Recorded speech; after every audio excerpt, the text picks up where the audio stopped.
We're going to have an excerpt on our next conversation, which is on the teaching profession. So let's quickly see this excerpt put together by one of our colleagues, and we'll be right back. That the greatest infrastructure for our educational system are teachers themselves. For many of us who are in the field are trying to implement education reform, we keep running up against a major challenge. And that challenge is that there is a gulf between the new aspirations for education and the capacity of existing teachers to deliver those aspirations. Because teaching is not paying enough, because government is not paying enough attention to education, quality people and people with knowledge are not interested into going into the profession. Education is being, teachers are being demarketed by the quality of people going into teaching. We must get that right, that the best people should be the ones who go into teaching. And of course, they should earn the best. If you pay teacher, the salary you pay people who work in the central bank, or those who work in the NNPC, or those who are that, everyone would want to go and be a teacher. To start from that point, it is very, very apt.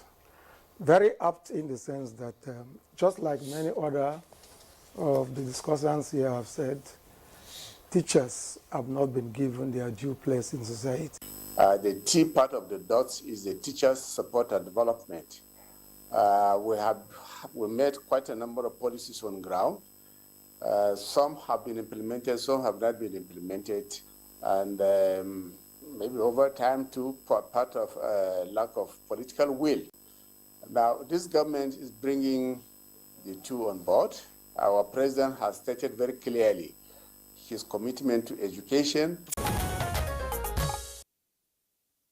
Thank you very much, Dennis Temple, for that excerpt. Now joining us as we continue our conversation with Borders on placing value on teaching profession is Dr. Clinton Ikpitibo, Director Administration and Staff Training, Nigerian Union of Teachers. A pleasure to welcome you back to our studio. It's a pleasure to be here too. All right, we have also been joined here in the studio by Chief Sylvester Onoja, former Commissioner for Education, Kogi State, former Chairman, Kogi State Teaching Service Commission, and a former Principal of the famous King's College, Lagos. A pleasure to welcome you to Good Morning Nigeria. My pleasure to be here. All right, and we also have joining us via Zoom, Professor Tahir Maman, SAN, Honorable Minister of Education. Many thanks for joining us, Prof. Good morning. Thank you for having us back again this morning. All right, Prof, let's begin with you. Since we can hear you very loud and clear, a lot is being said about the teaching profession. Like I was saying earlier in the morning, this morning, I said, my mom is a teacher, so I have an idea what it means to be a teacher or to be a teacher's child. But what's the stumbling block, really, to placing value on the teaching profession in Nigeria? And what is this administration doing about it?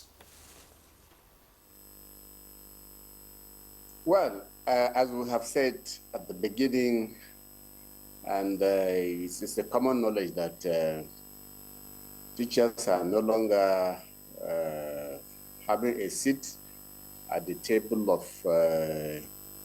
honor as they used to be in years past when we got our independence from the colonial masters. And they are poorly paid. They are not quite supported in terms of their professional development.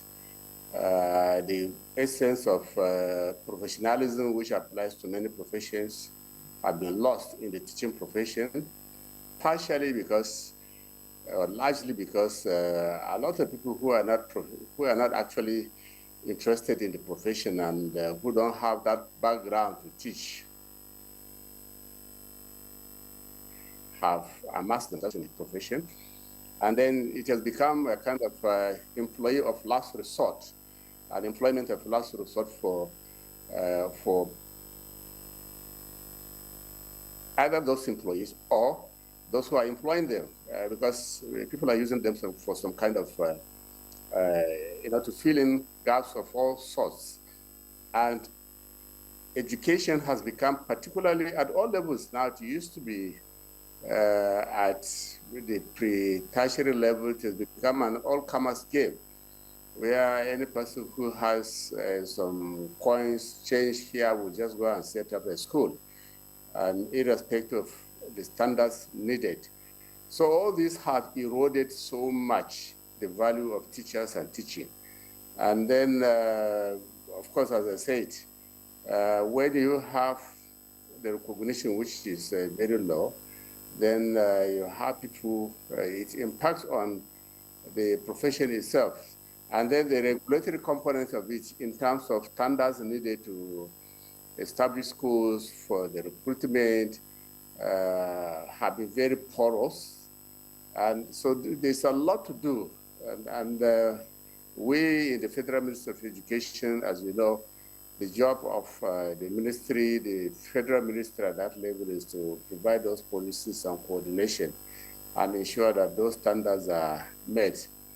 And most of the schools are not owned and operated by the federal government. They are owned and operated by the states and technically even local government for primary schools. But for a lot of our people, investment in education, although terribly important, have not been politically correct because it's a long-term investment. It's something that is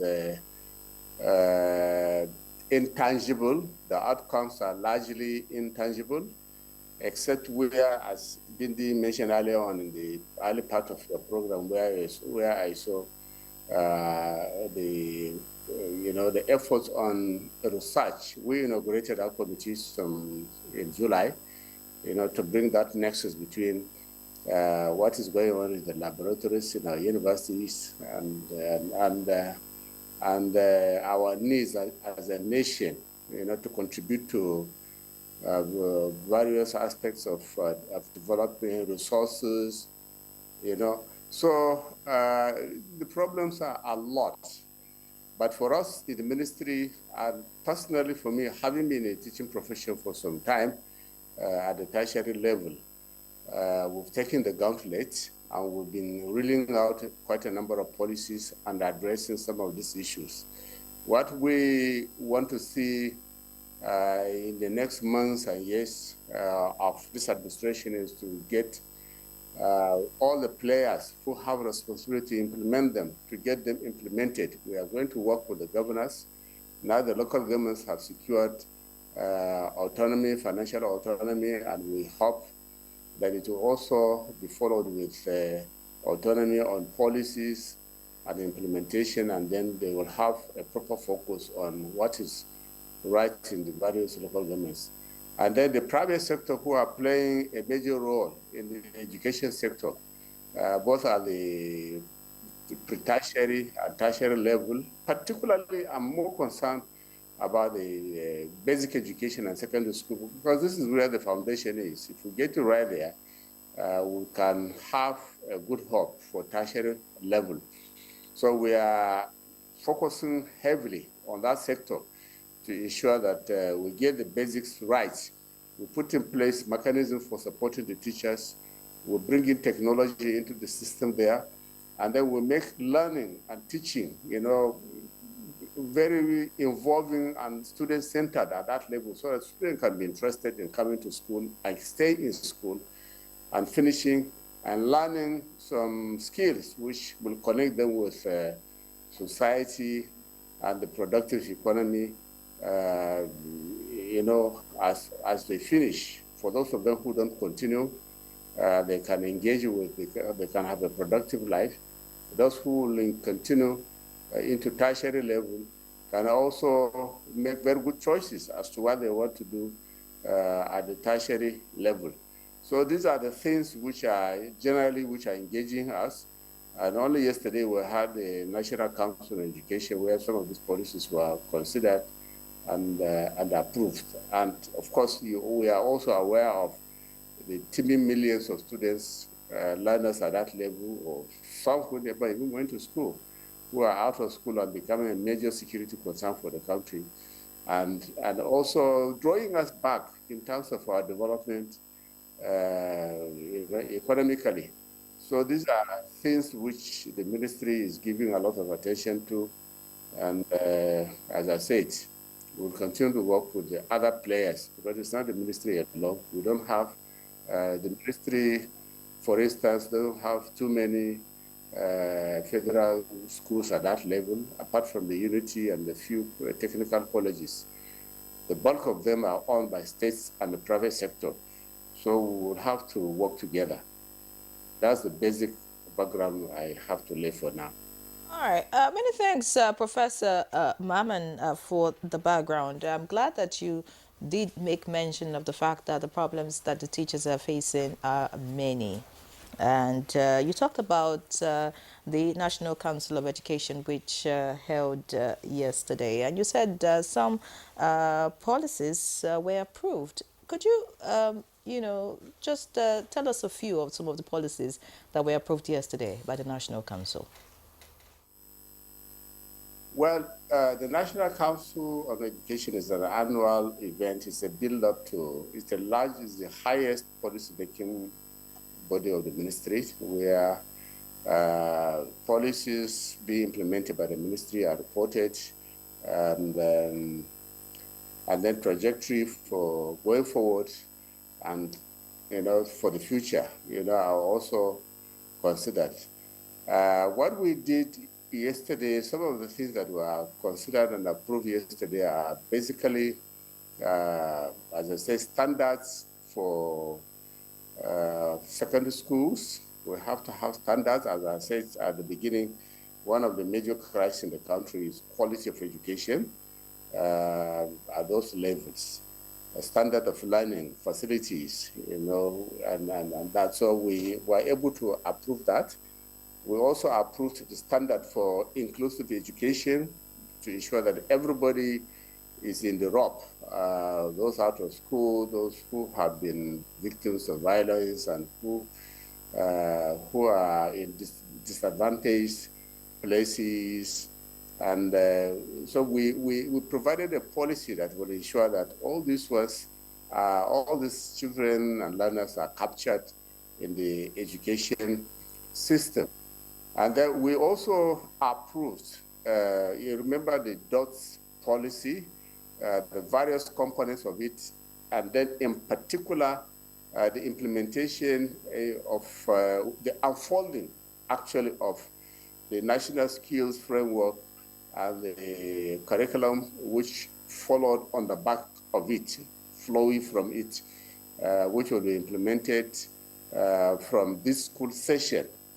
I would have said this October, but we need to tidy up a number of things around it in terms of the method of implementation, in terms of the assessment regimes that will come out of it, in terms of the support which we need to give all schools for it, and then the monitoring and the mechanism, and then the teachers' guideline. All these we are going to sort out between now and November, at most December, so that at the latest from January, these policies will be implemented, will commence for implementation in the schools. We are not going to wait till next year, because next year it is our plan that from January, or even now simultaneously, the relevant agency, especially the NERDC, working with other agencies of the ministry,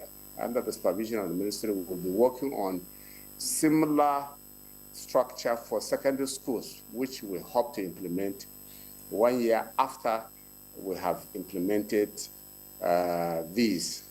And so these are the highlights of what we approved. And then we also approved the teachers' National Teachers and Education Policy, which has been which was done, concluded actually. We made it the policy being worked on in the ministry, but we concluded it. But beyond that, we have set up a national teachers reform and development policy. It's an international committee we agreed with UNESCO and other agents so that we can bring into the teaching profession the professionalism we are talking about, the support which they need, as a profession to grow, and be recognized, and then their welfare, because you cannot be talking about people's development and professionalism without giving them the necessary welfare support. We have some of these policies on the ground already, but they don't have the backing of law. And it is our work plan that these policies, some of them that require that legislative backup, will be put forward for that legislative backup. We have the approval of the president to go ahead with these policies. If you remember, even at the last celebration of World Teachers Day, the Secretary of the Government mentioned the decision on the disposition of the government to support all these policies. So it's our job now to ramp up all these efforts to conclude the concrete policies that need to be in place very quickly, because time is not on our side. We are operating a democratic government, and for me, it's a special moment for us to put in place and reset the system that has gone really very wild and almost uncontrollable for decades now. So this is an opportunity for us, with the goodwill of Mr. President and our own determination and commitment to getting things right, we are rolling out some of these policies. So these are some of the things that were decided upon yesterday. Thank you very much, Professor Tahir Mamman. We'll give you a break just so that we engage the other guests in the studio, and we will surely come back to you. So let me get Chief Onoja into this conversation. In your time, King's College is one of the top schools, or was, perhaps at the time, when you were principal. And so it's easy for you to make that comparison.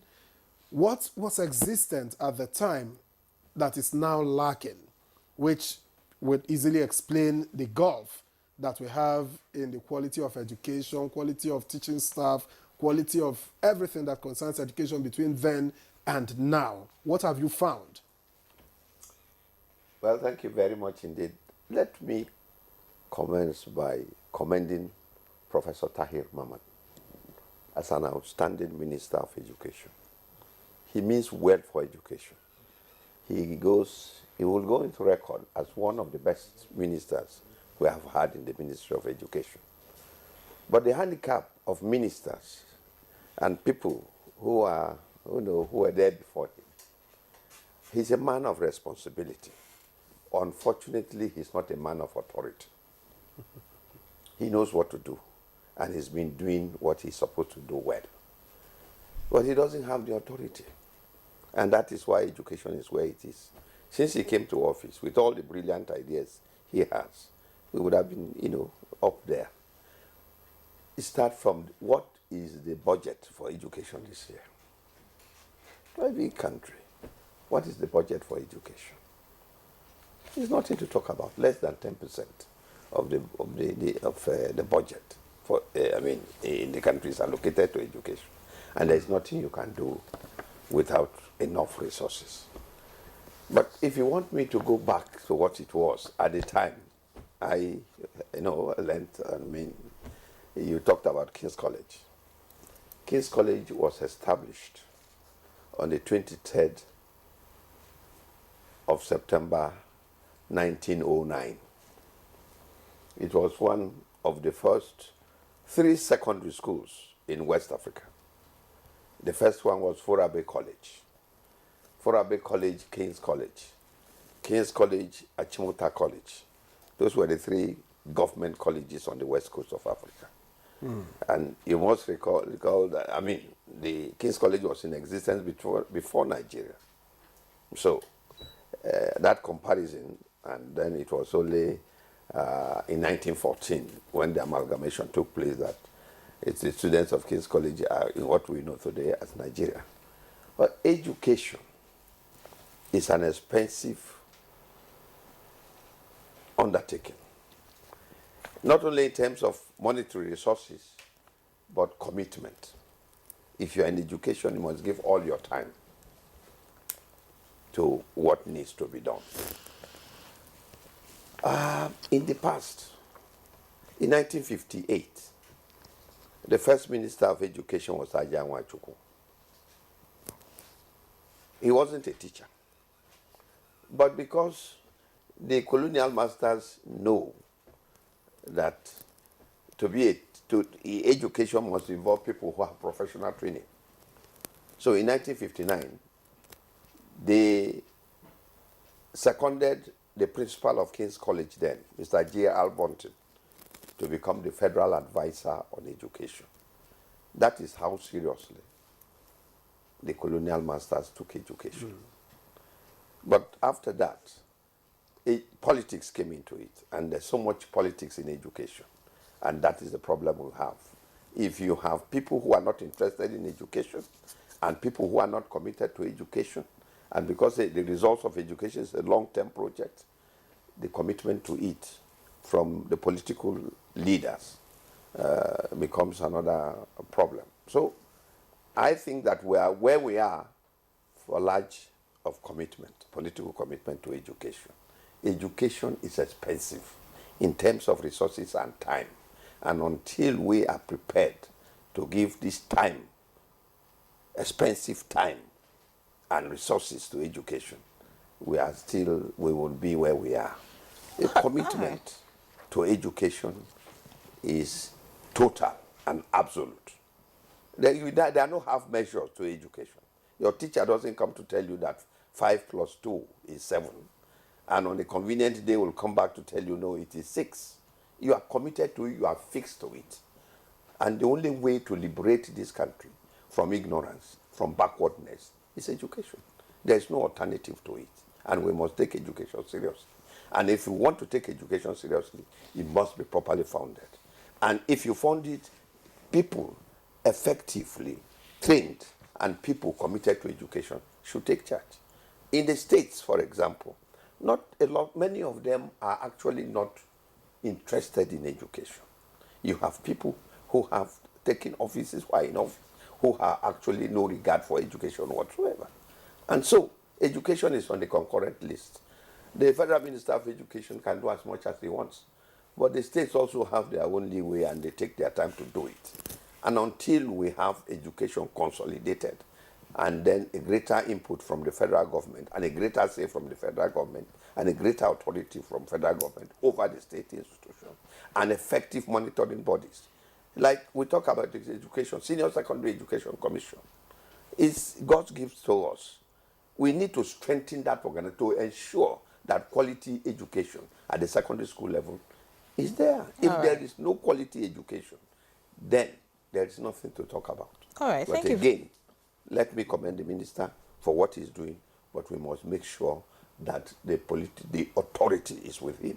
All right. And we realize what we need to. Thank you very much, Chief Onoja. You have raised some very important points talking about funding and all that. But I also think that the teachers themselves, have a blame in all that we see in the education sector at this point in time. But, I would like Dr. Clinton Ikwitibo, Director of Administration and Staff Training in Nigerian Union of Teachers, to tell us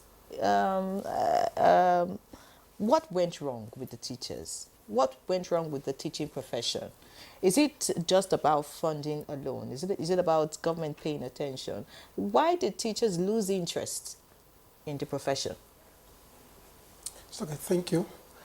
So let me start by saying that I totally agree. In fact, I can't agree more with my elder brother here based on his submissions. And even to the Minister of Education, I think they are doing their best. It is a statutory responsibility of the Federal Minister of Education to set the standards. And so in that regard, they are doing their best. Yeah, you talk about teachers not having interests or that they are not doing enough. Well, I must say that the starting point is to appreciate what the teachers, those who have decided to make teaching a career in life, to appreciate their efforts. Because we may say that in the past it was this way, it was that way. But again, we know the road we've traveled, where we are coming from.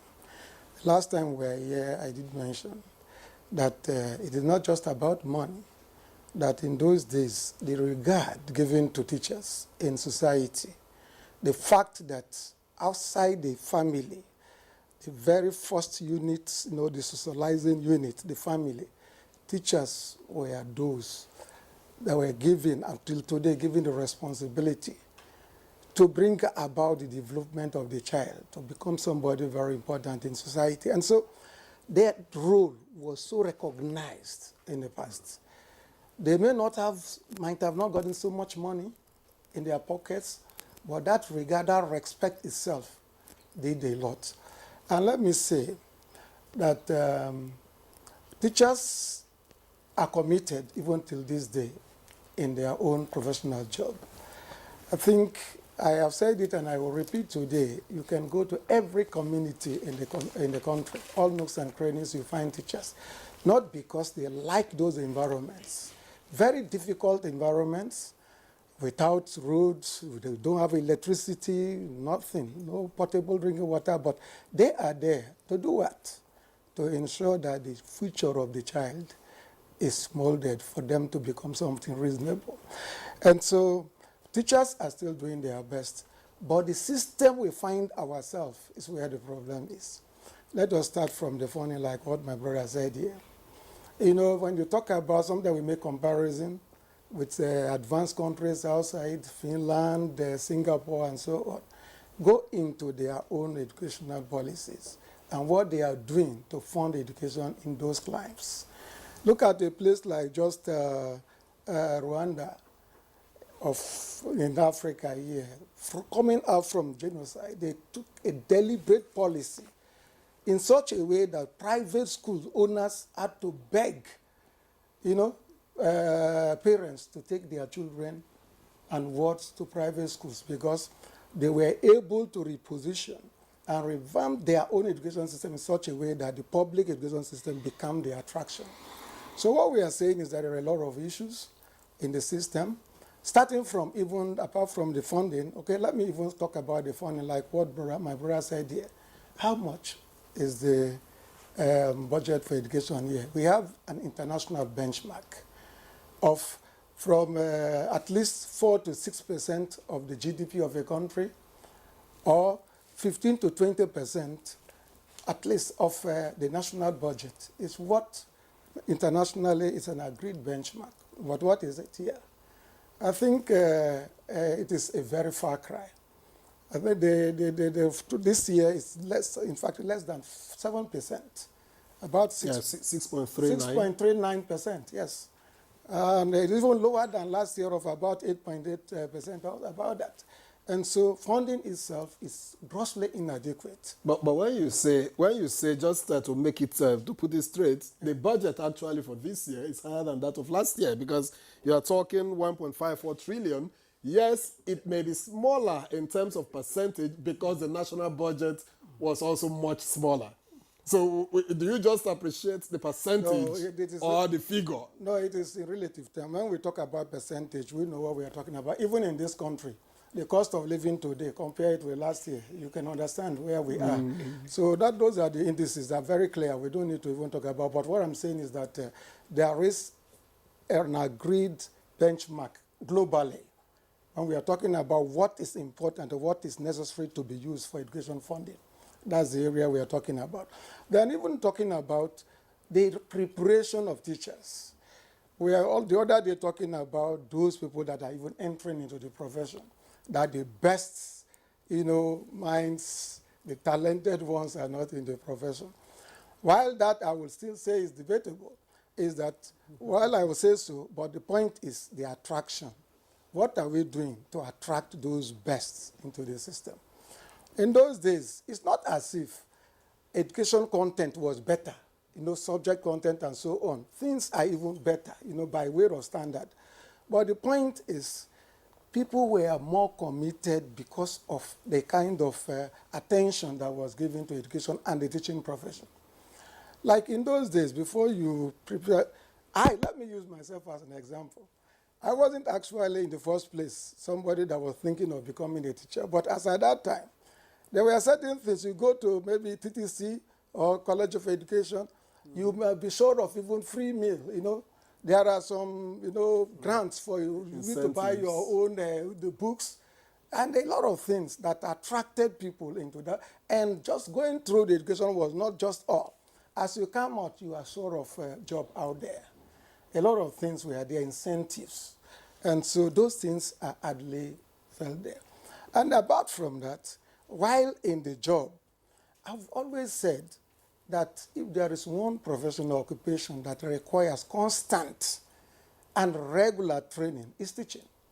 Because you could be the best, you could be a first-class graduate, years pass. In the classroom, you need to still update your knowledge to be abreast with the challenges in the system. Today, the rapidly changing world has brought about a lot of challenges, emerging challenges. Talking about climate change, talking about technological growth and the digital divide, talking about armed conflicts, the pandemics. Only COVID-19 experience has given us a big lesson that education can no longer be the same as usual. In this scenario, much attention is needed for the teachers because their own job assignments, that is the responsibility, is also widened, and they've been given bigger burden, and so that more attention ought to be given them. But what do we see? So a lot of things are really there. Oh, okay. Yeah. Many thanks, Dr. Ikwetibo. Yes, maybe those listening, of course, will want to agree with some of the points that you have made. But what about self-development of the teachers themselves? I mean, if you're in a profession, if, say, for example, you're a biology teacher, I mean, you're supposed to develop yourself in that field, and make sure that you update your lesson notes, and then you're passing the right knowledge to your students. I think that's a personal responsibility. But let's pause you and get back to the minister. When the minister spoke, Professor Maman, I hope you're still with us. When you spoke earlier, you talked about the very many problems that the teachers are facing. Some would say that all of this stemmed or began when we started seeing private schools in every building, and then they couldn't afford good teachers like the government was doing then, and paying that much, and then they just got secondary school leavers. They got just anybody to teach, pay anything, and then education started to drop from that point. I didn't hear you speak about any form of regulation in terms of private schools. Okay, well, for the government schools, at least to a certain level. I mean, in some states, if you go to some states today, their teachers are still very well paid compared to, some other professions. But what about the private schools? Is the ministry looking at how to regulate private schools, how they recruit teachers, the kind of education? I mean, I don't know. Well, I'm sure you know all the many problems that the private schools, have brought on us in our education system. I would like you to speak to that. Well, I thank you for bringing up this one. Actually, I mentioned it at the beginning because for us, all the policies we bring out have also impact on the private schools. You remember, as I said, part of the beginning of the problems of the teaching profession is the privatizations of the care system. Yes, we have issues with access. We want every child to be able to attend school, and the public schools have not been able to meet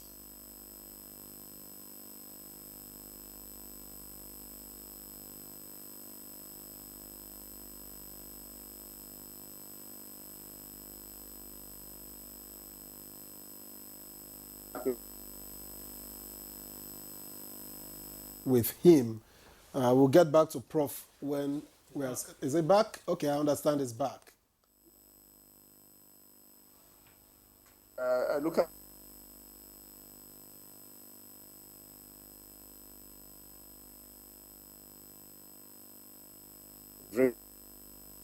it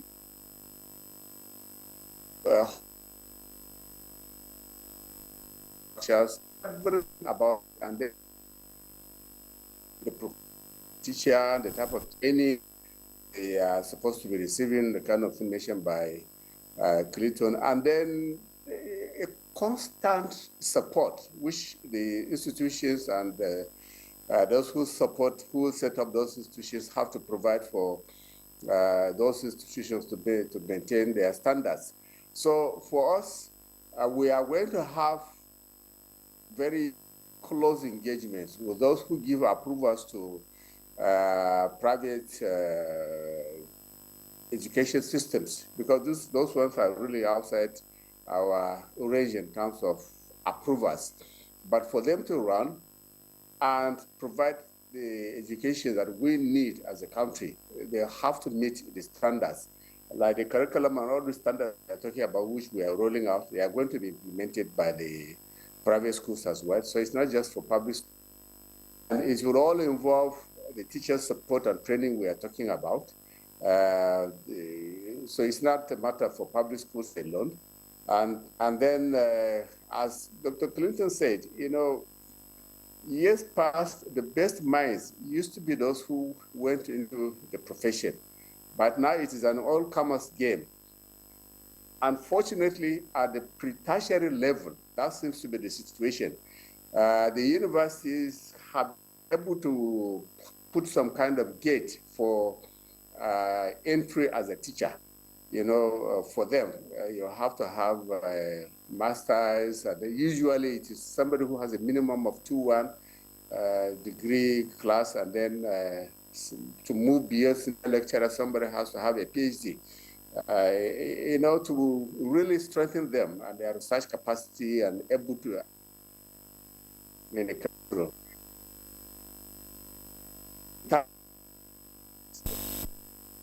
For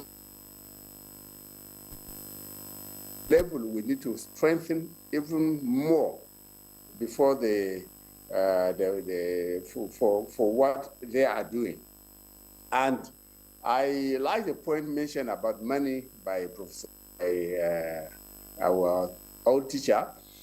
Money is that needed. So the also that we need to have effective implement. And as you know, you 20% of the budget, national budget, is ideally what is recommended for education to have, or 6% of GDP. Yes, over the years, we've had varieties of interventions, both the national budget, which have hovered over between 5 to 6% like this year of the budget. And we've seen a significant improve in the national budget for education since the president came in.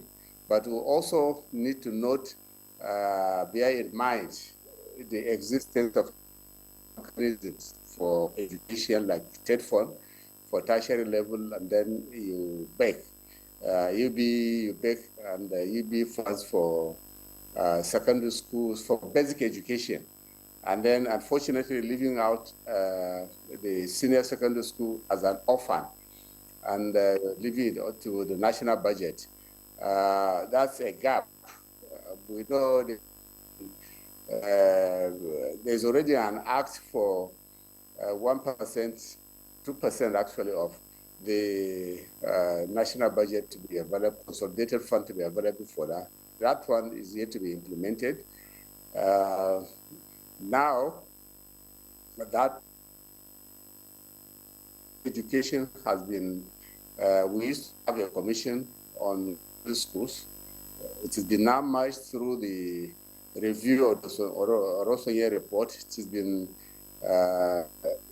merged with the Directorate of the Federal Minister that is responsible for supervising secondary school, basic education. So these are some of the challenges. That means the national budget for that level of education has to improve to be able to attend to the needs of the senior secondary school. And our focus is to ensure that what is available is efficiently and accountably utilized so that we can have the impacts. Because personally, what I've seen in all these things is that we have a lot of policies on the ground, but some of it are not being felt. They are not being effectively implemented. And I believe if we some of these policies are supported by relevant agencies of government, like the Ministry of Finance and Budget, for instance, not only providing something reasonable, but most importantly, release what is provided. Because in government circles, there's issue about having money on paper, and there's issue about getting it in cash. So our hope and our aspiration is to ensure that whatever that ministry has is made available. And then for us, we are determined to ensure that we get the maximum out of every kobo we release for the education sector.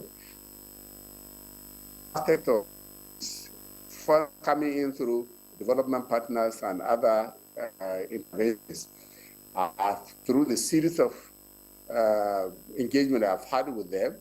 I have insisted that those funds be deployed for the needs, for the clear needs of the system, not just what the funds are simply crafted somewhere. The goals are crafted somewhere without input from the ministry. And then its implementation sometimes too murky.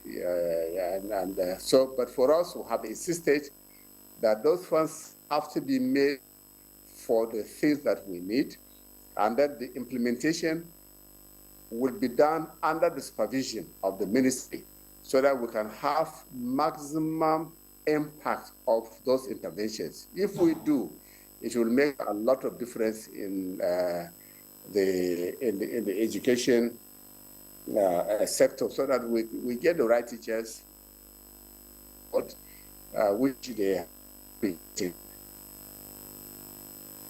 Nothing. Professor Tahir Mamman, for your contribution so far. We understand that you won't be staying to the end with us, so let me just chip this in. I don't know what it is at the federal level regarding career advancement for teachers, but I know that for a lot of states, once you're a teacher, it's either you end up as, at best, as principal or as headmaster. But I know how this was celebrated in my own state of Delta some years ago, when teachers were allowed a pathway to becoming permanent secretaries. It was celebrated. They had to take charge of the education ministry, take charge of education-related boards and all of that as permanent secretaries. What is it at the federal level, and how can we create that pathway to enable teachers to advance? Because we are talking about what incentives are in place to keep teachers coming. Well, there's actually a synergy at the federal level between those in the teaching profession and the ministry. If you look at directors and deputy directors and quite a number of them, these are all former teachers. And as teachers, so they progress to that, they come back to the ministry in managing senior level positions, and even some of our staff from time posted out. And then even most of them into the ministry education qualifications, so that there's that interface. They can be sent out to schools as teachers. So there's no barrier in the ministry in terms of what a teacher can be. He or she can be a permanent secretary.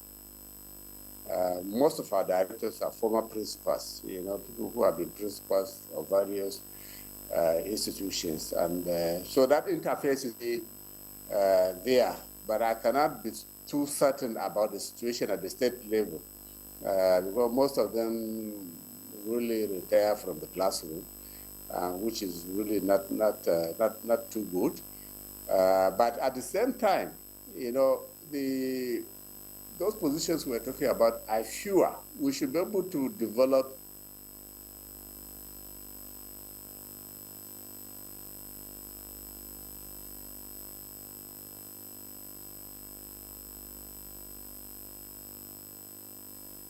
With Professor Tahir Maman has been lost there. We do sincerely appreciate the Honorable Minister of Education for joining us. He also needs to attend to some very pressing issues at this time. So I think that's a good way to just sign him off. Of course, we'll continue the conversation right here with our guests that are still with us. Of course, talking about the teaching profession is a continuous one. It's not something that can be dealt with, in one day or with one program. But, I'd like to get to you, Chief Onoja. You spoke earlier, and yes, you spoke very well about what government needs to do. But you see, I'm thinking about the individuals themselves, talking about the teachers, those who manage schools, giving their best to ensure that, the children, we're talking about the future of the next generation. We're talking about the future of innocent children here. And what the teachers instill in them determines how they move forward in life. So, yes, we agree that there are challenges, funding and all. But like the question I asked Dr. Ikwitobi Ella about personal development, teachers themselves who are really passionate about their jobs. I want you to tell us what was the driving force, for you then as a teacher, and what do you think is responsible for the seeming lack of interest by teachers in our age? You would answer my question, but after this break, stay with us.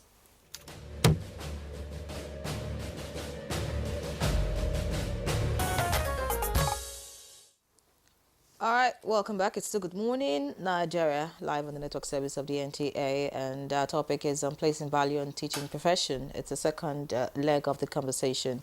We had the first leg on Monday, and our guests are still with us, and Chief Onoja is about to respond to some of the comments made by the minister before we signed him off, and of course talk about what can motivate teachers of this age. All right, Chief Onoja. Well, thank you very much. And I want to say, the minister said, I'm an old teacher, and I think it's a great privilege to be an old teacher. Now, I'll take you to what it was, how we got to where we are. Formal education in Nigeria started in 1843, when the first primary school was established in Badagry. The first Christmas in Nigeria was in 1842. After that Christmas, the missionaries got together and said, we need to open a school. And St. Andrews was in 1843. And early education was done by, individuals and organizations, particularly the missionaries. That gave birth, in 1855, the Baptist Academy were already on ground in Lagos, and they had started school.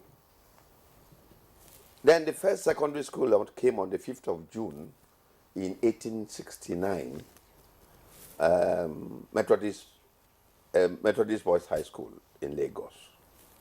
The principal of that school was Samuel Babson Macaulay. He married the daughter of Ajayi Crowder, called Abigail. They gave birth to a child called Hubert. Hubert Macaulay is a father of Nigerian nationalism. You understand how he started from, being a teacher. Followed closely, other missionary bodies came to establish schools. The Methodists established the Methodist Boys High School in 1878 in Lagos. And then the Methodist Girls High School came in 1879. Before then, St. Andrews College was there in 1875 in Oyo. And other missionary bodies established schools and move forward even to communities. By 1908, Abeokuta Grammar School, Abeokuta community had established a school of their own. It came before King's College in the government school. The first government school was King's College in 1909. Then, other communities, the Ibadan Grammar School was also in 1913. Ijebode Grammar School was also in 1913, and a few others. So at the amalgamation, there were so many post-primary institutions in the southern part of Nigeria. Northern Nigeria came to amalgamation talks with a few primary schools at that time. But when King's College was established in 1909, and I was going to the point made by the NUT about how teachers were regarded. At that time, the government was the Southern Protectorate. The Governor General of the Southern Protectorate was on ground. Then the Nigerian Railways started developing, and they had gone beyond Ibadan by 1909. So there was the Managing Director of the Nigerian Railways, and then there was the Principal of King's College.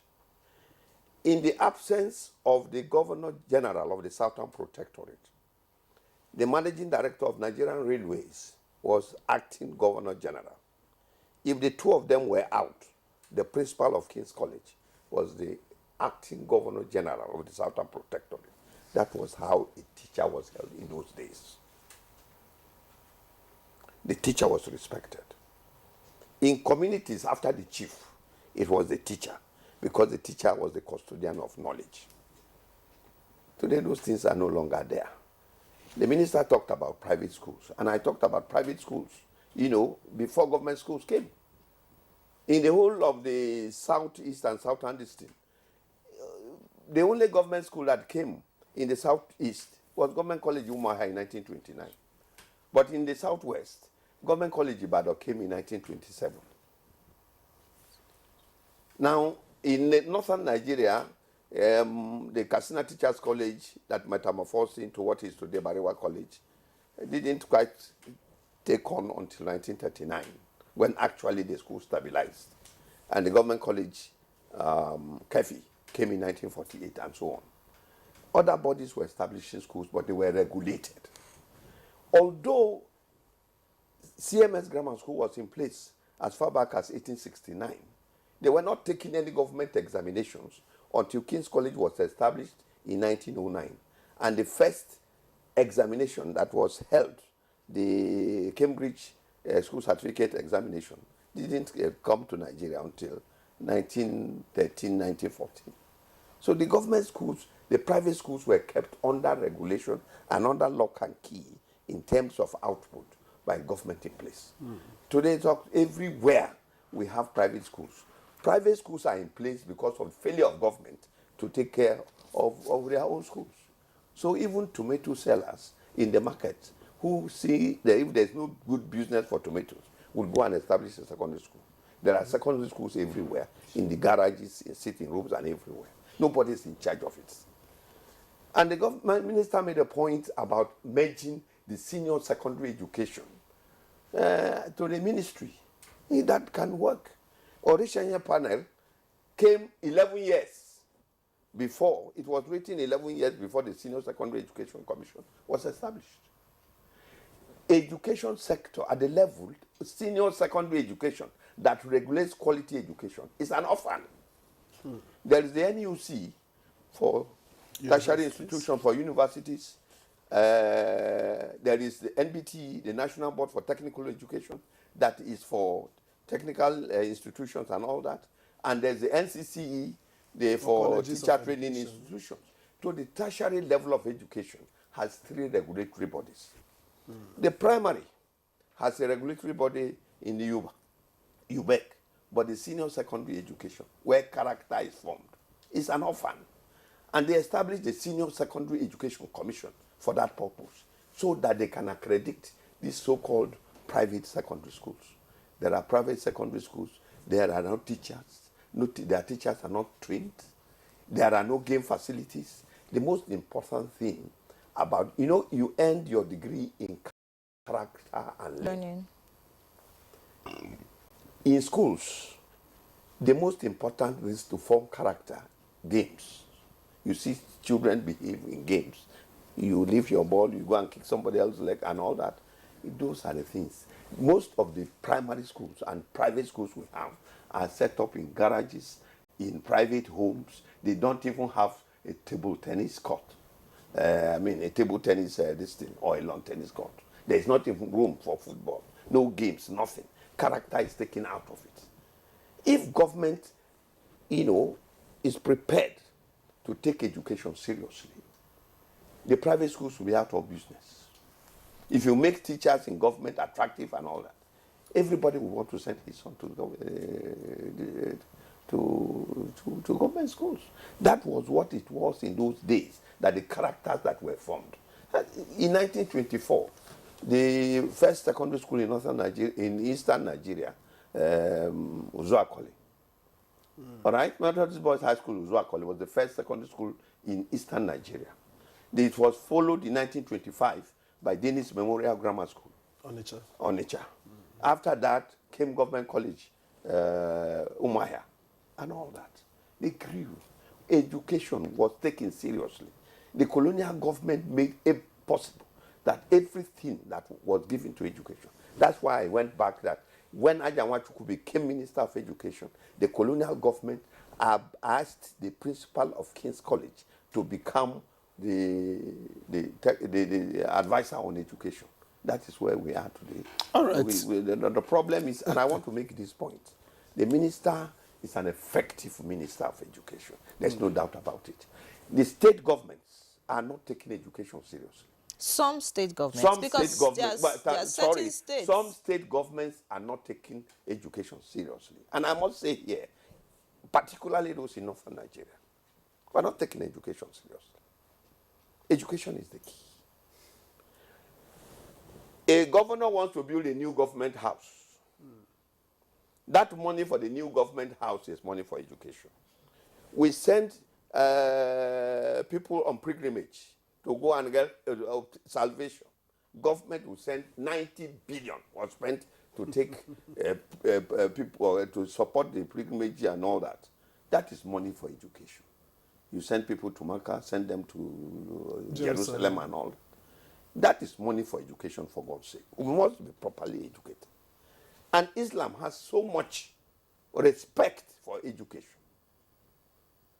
Education. If you are not educated, you have no business being a Muslim. Ikra. Ikra. Read. The only prophet has said, read is critical to the center of Islam. Knowledge. And for Christians, they say, my people perish for lack of knowledge. So the two religions have so much respect for education. We must pay attention to education and not pay lip service to it. All right. Thank you very much, Chief Onoja. Thank you. You've raised quite a number of issues, but let me take the same to Dr. Itibo.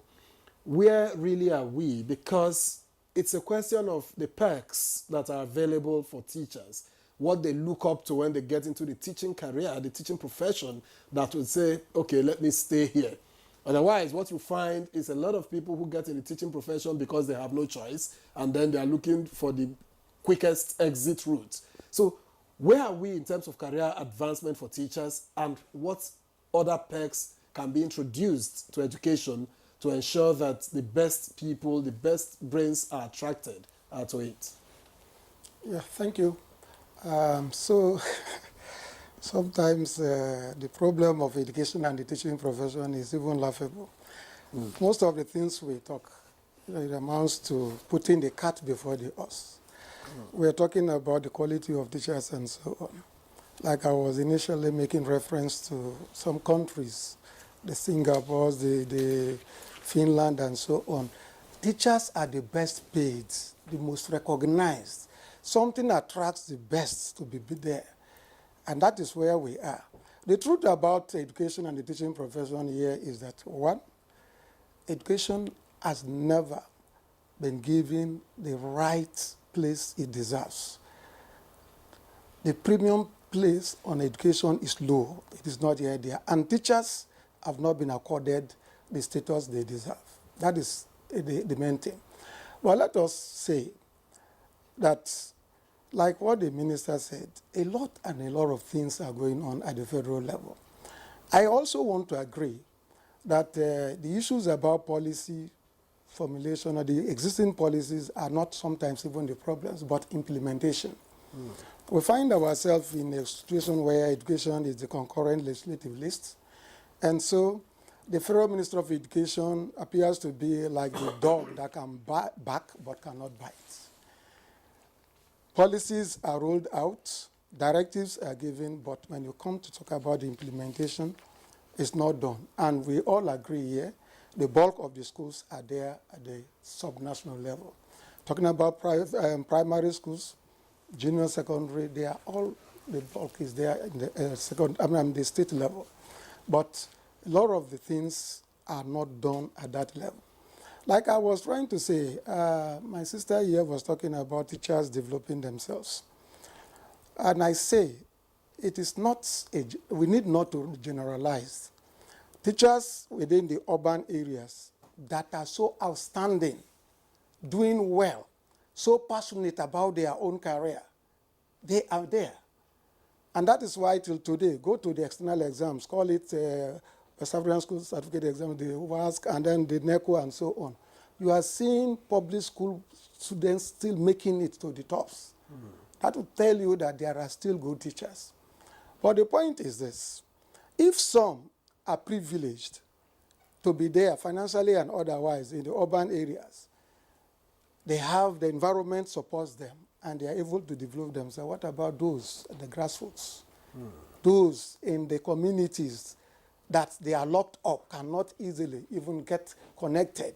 Sometimes there are communities in this country till today that the GSM, the simplest GSM, you can't connect. So that is the scenario we find ourselves. And to add to it, with the poor salaries they are getting, that cannot take them home. If a teacher is, located, his own residence is somewhere, some kilometers away from the school, to pay to the school and come back alone. But how much advocacy this is where the NUT comes in. How much advocacy do you do? Okay. For instance, you are talking about policy, policies that need to come into play. How many times have you engaged the National Assembly, for instance, to ensure that they bring in those things you want to see into the laws, and then you pursue implementation? Thank you, and I think that is part of the problem. And that's why the first day we were here, I think precisely on Monday, we talked about the voice of the teachers to be heard, that teachers have to be at the table, the decision-making table. Teachers under the canopy of NUT, it's because of these same things that sometimes we declare strike and so on. Not that we like going on strike. We know that our own children are all part of it, and we do not want to deprive them of that education. But again, we are sometimes forced to go to that length. The point we are making is that, are they listening? We are talking about 65 years retirement benefit and so on. I tell you that we started that fight from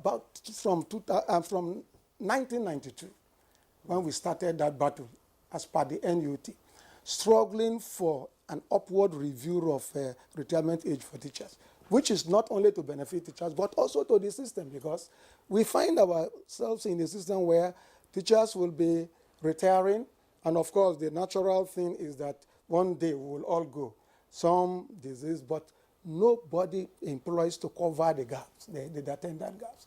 Talking about teachers' salary structure, far back 1992, it was part of the things that we brought up for a strike to be called. At the end of it all, it was only state governments that approved some peculiar allowance for 27.5 till today. And I was going to mention that, Dr. Ekitebo. Are you aware that in some states, among civil servants, teachers are the best paid? You will say so. The point we are making... In some states in this country. See, when we are talking about competitive remuneration, salary, we are talking about professions. We are talking about not maybe the medical profession, the legal profession, and so on. We are not just talking about the general civil servants, we are saying. The attraction, we have all agreed, go to universities, the intake, before somebody will said, I want to read education, is the last resort. And that is to say that there is something attracting some people to go to some places other than the teaching profession. And so the 27.5 peculiar allowance that you are now referring to as the best paid is from our own sweat we fought for it. Even at that, not all But would states. you say that the teachers are bringing on the table, what some state governments have been able to, give these teachers? That's really, what I think should be the focus of teachers at this point. Because In terms of outputs. Output. Because you talk about placing value on teachers. I'm just assuming that, say, for example, in a particular school where you have teachers who are committed to their jobs, and then you have a lot of children in that school do very well, who come out in flying colors. Of course, there's no way that school or those teachers would not get recognition. But a situation whereby children leave school and there's no impact. You talk about children in public schools who do well. Some of them, personal effort. So it's about the commitment of teachers at this point. We agree that, yes, government may not have done well in certain areas. Yes, but, as Nigerians, and then what happened to the saying that the teacher's reward is in heaven? In the past, we had teachers who were so deeply committed to their profession, to their jobs, that they would give their all. Even some would go to the extent of giving meals to their students. So what happened to that zeal, to that commitment, to that teachers that were born, to be teachers, who, despite the odds, were willing to give their best? My sister, thank you so much. I think I'm still going back to the same thing. I started this very program by saying that those who have decided to remain in this profession and are doing their best to call it a career in life are still giving should their be best. So what appreciated. policies would you like to see government put in So place at this point? we are Just coming- so that we can... Yes, we are coming to that. Let me also clearly tell you that there are committed teachers, very committed teachers. But let me give you an example. A situation where you find 1, 2, 3 teachers in the whole school, the optimal performance will not be there because of the crowded classrooms. We have an education policy that says that for primary, secondary, junior secondary, 1 to about 35 pupils or students. For senior secondary, 1 teacher to 40. But you see crowded children in one school to be controlled by 1 teacher. What we are saying is that you see those that are doing well or some students performing well is the situation that they find themselves. Are there laboratories that are well equipped in the schools? Are there libraries that the teachers can tap from? So there are things that will enable the teacher to perform optimally. That So is the point we are making. going forward, what policies would you like to see government put in place? There are too many policies. First, government must be very deliberate to ensure that teachers are well trained, and the issue of in-service training is germane, is very important, particularly against the backdrop of the introduction of technology into the education system. We are talking about artificial intelligence and the rest of that. Teachers must be involved, carried to that level where they can deliver. Then we are talking about the incentives. Buhari's government in 2020, during World Teachers, the pronouncements were made. Teachers' special salary scale was one of them. Till today, it has not come to fruition. Those are some of the things that will attract them. Then the working condition of the teacher, where he is working. The other day here in your own station, I came in and was it Kingsley, one of you? We have just about a minute to go. Okay. So like I was trying to say, the working conditions should be such that should make the teachers to bring in their best. Teachers are willing. The fact that they remain there means they are passionate. They want to contribute their best to nation building. But the situation never permits. Thank you very much, Chief Another. Just closing remarks. My appeal to government, I have 2 appeals to government. Number 1, the state government should be interested in education. It's right.